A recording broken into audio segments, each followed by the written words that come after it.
Okay, this is a really interesting interview between Wesley Huff and Joe Rogan, and he had Wesley Huff on his podcast, and they were talking about the history and crucifixion of Jesus Christ, which I found very interesting because a lot of the times we look at Jesus Christ or think of Jesus Christ as like a feeling when we don't really focus on him being a public figure. So this was like a really awesome way to watch two people break it down in conversation. So let's take a look and see what they had to say. Again, it was really interesting to me. Because of this claim that they say they saw Jesus resurrected. Like there's something different that goes on there that they're like, this is a miracle, right? Dead people don't usually rise from the dead.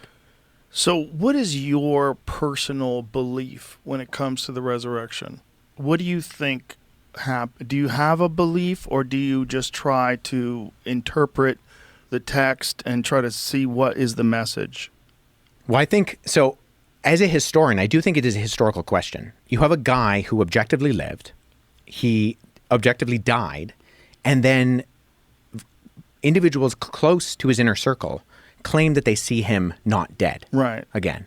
This is a highly unusual activity. Highly unusual. Right. So, but it's hard when you're dealing with illiterate populations, you're dealing with thousands of years of time, you're dealing with an oral tradition, and then you have us sitting here talking about it in 2024, trying to figure it at the end of 2024, trying to figure this out. Literally the end. Yeah. Last couple of days. It's very difficult for anybody who thinks of themselves as an intelligent person who's secular to even entertain the possibility that someone died and come back to life. And I get that. But we've already talked about the fact that we don't think that the only thing that exists is matter and motion. We as in you and I, right? Like we believe that there's something else going on in this world that's a little bit crazy. There's something else. And that to, I think, exclude that, I think excludes something that you're kind of putting blinders on for. And you do have, I mean, you're right in terms of all of these ancient conventions and the ways that things were spread around. But the Gospels are written in the lifetime of the eyewitnesses. And they're written in this period of time where you have groups of individuals who could have fact-checked those things.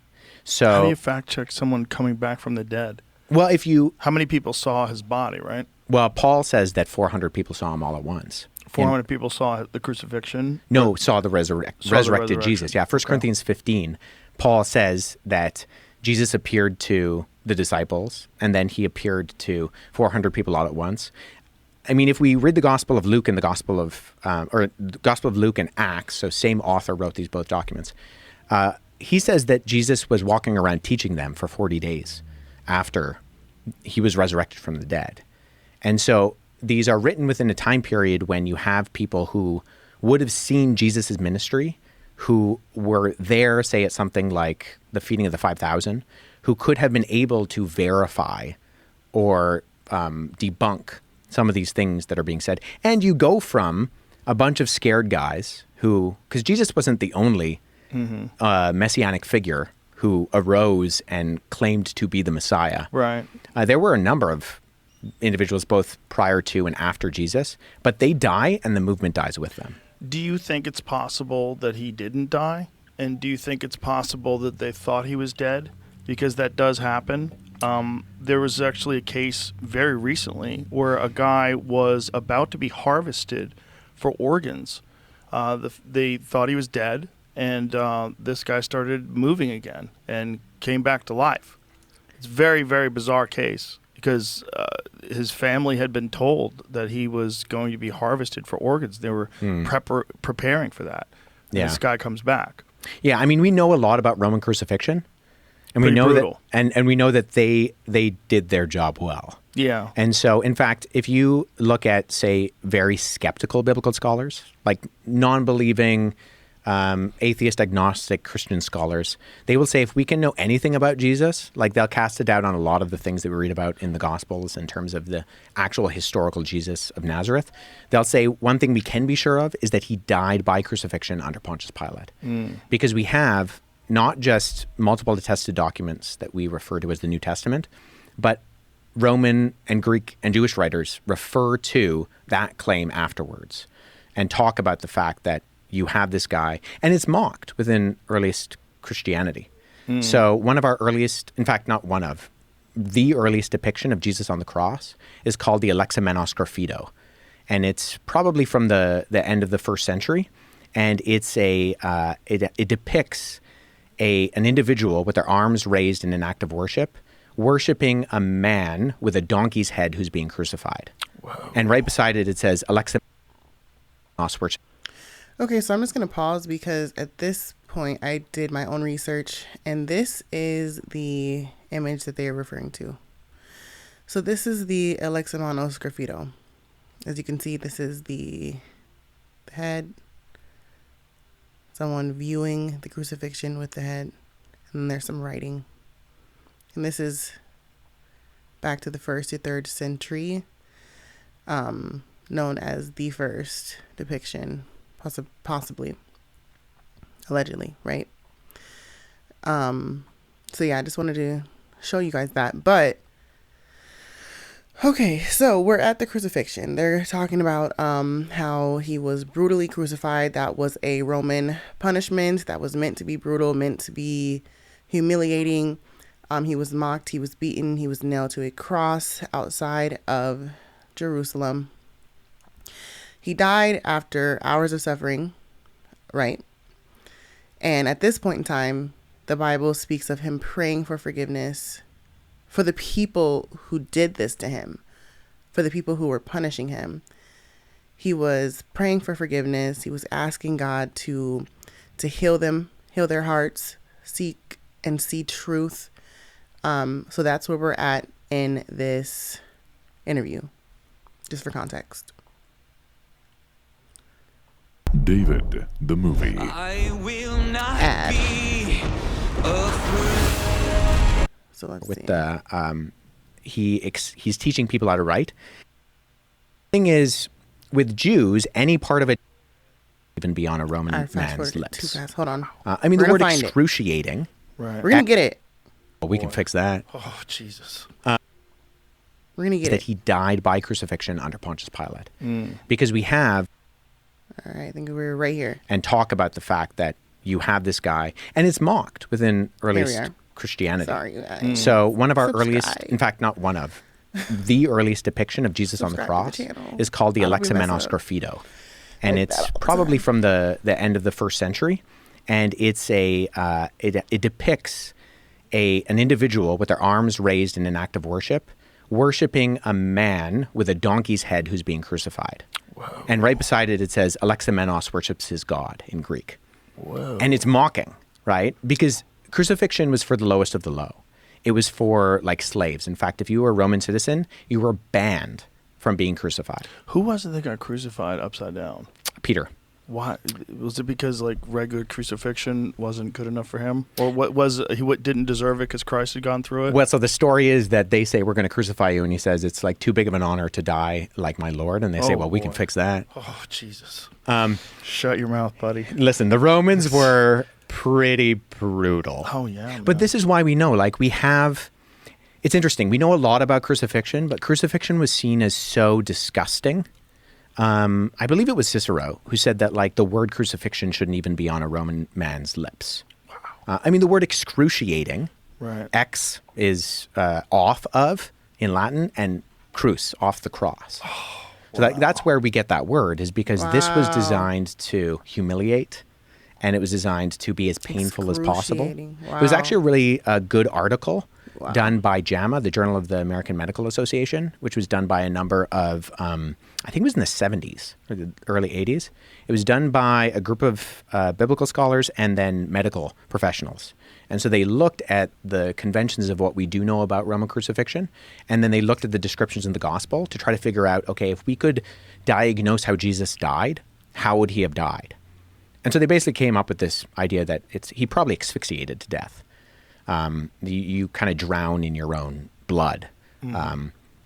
But the chances of Jesus surviving the crucifixion, I think, are narrow to none. And the chance of him appearing 3 days later completely fine.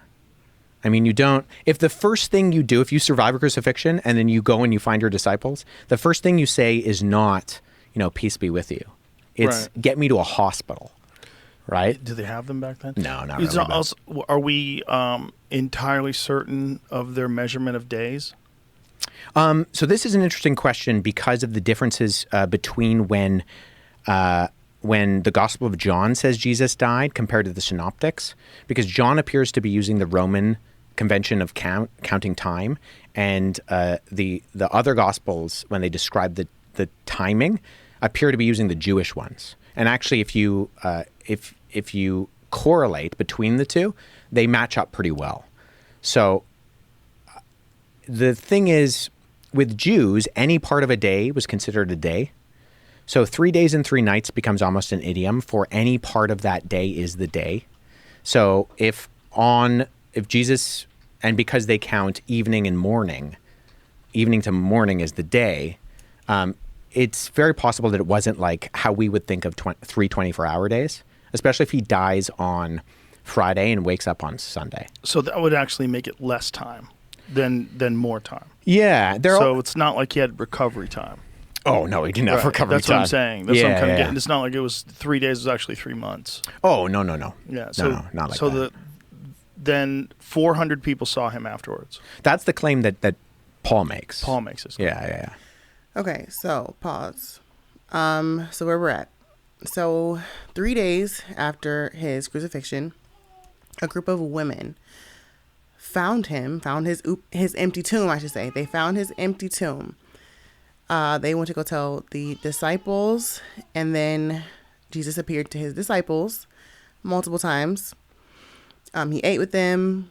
He continued to preach the gospel. He even showed them his wounds, proving to them that he was truly alive and that he, in fact, did go through the crucifixion. For context.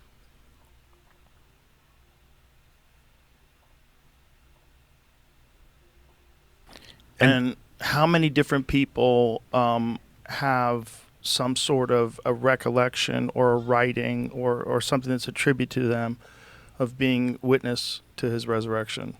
Well, you have Peter, Paul, Jude, James, and Matthew, Mark, and Luke. The thing with Matthew, Mark, and Luke is that Matthew and John are attributed to direct disciples of Jesus. Luke and Mark are not. So they are not eyewitnesses within the Jesus community. In fact, Luke prefaces his gospel by saying that. He's right up front about this. He's like, hey, I'm not an eyewitness. Don't confuse me with an eyewitness. But he actually uses conventional writing. What's the term I'm looking for? He uses writing conventions of the day that would fit within regular biography that was written within the Roman world. So you have a guy named Quintilian who is basically, I mentioned him before with the, he's teaching people how to write. And he says that if you're going to write biography, you need to be interviewing eyewitnesses and you can't be too far away from the event to be able to write these things. And Quintilian, Lucian, and Josephus, who are all these very prominent ancient biographers and writers of history, have a lot of crossover in the way they describe how you should write history with the words that Luke uses at the beginning of his gospel, where he says, I'm interviewing eyewitnesses and I'm writing up an orderly account. And so he's saying, I'm going to use these methods that are expected as good history of my day. I'm not an eyewitness, so I'm going to try to find the people who are eyewitnesses, and I'm going to try to encapsulate this within a document that communicates what is being written. So we have an account of the resurrection. Do we have an account of the denial of the resurrection? Is there an historical record of him just dying and this, like a refutal or a rebuttal rather to what they're saying? No, the only ones from the ancient world that deny his resurrection are groups that come on afterwards that sometimes are described as Gnostics, and they're not necessarily just denying it for the reasons we might think they were. They're denying it because they have incorporated ideas of pagan philosophy where they believe that the spiritual is good and the physical is bad.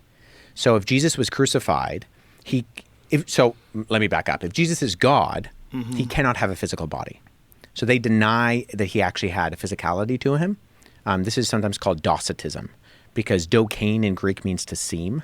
So these groups that we describe as the docetics, they are denying that Jesus had a physical body. He only seemed to have a physical body. And they wrote documents later on. So the Gospel of Peter, which comes around in, 2nd, 3rd, 4th centuries, is being written, and it has Jesus kind of chilling on the cross because he's not really physical, because he's divine, and physical entities don't have physical bodies. So we don't actually get like a concrete denial of his resurrection in that way until you get things like the Gospel of Barnabas in the Middle Ages, which is it's actually the document that Billy brought up to me in the conversation we had, is the evidence that Jesus was never crucified, the Gospel of Barnabas. Well, Gospel of Barnabas is 15th century. It paraphrases Dante's Inferno. It's not an ancient document. So, but in the ancient world, nobody really had that big of a problem with these kind of supernatural claims.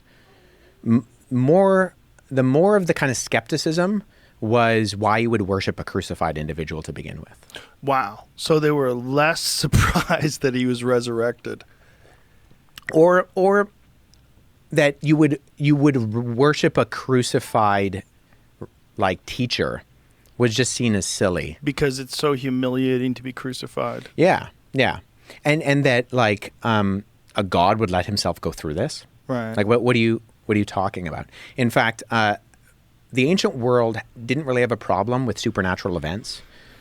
There is an ancient writer who mocks Christianity, and he particularly mocks Christianity in saying that, of course, Jesus did miracles because Jesus had a childhood in Egypt. And he goes, all of those Egyptians are magicians anyways. So he just learned the magic when he was a child.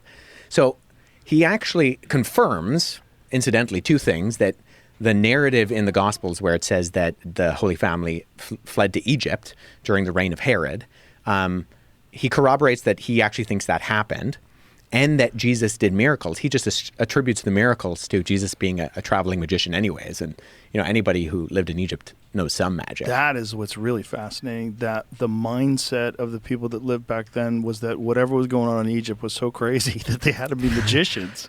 Yeah. Yeah, but everybody believed in supernatural events. Like, there's no such thing as like a secular work in the ancient world. Even Plutarch, who's one of the most famous biographers in the ancient world, he wrote 90 biographies, of which 60 still survive today. He was a priest of Apollo.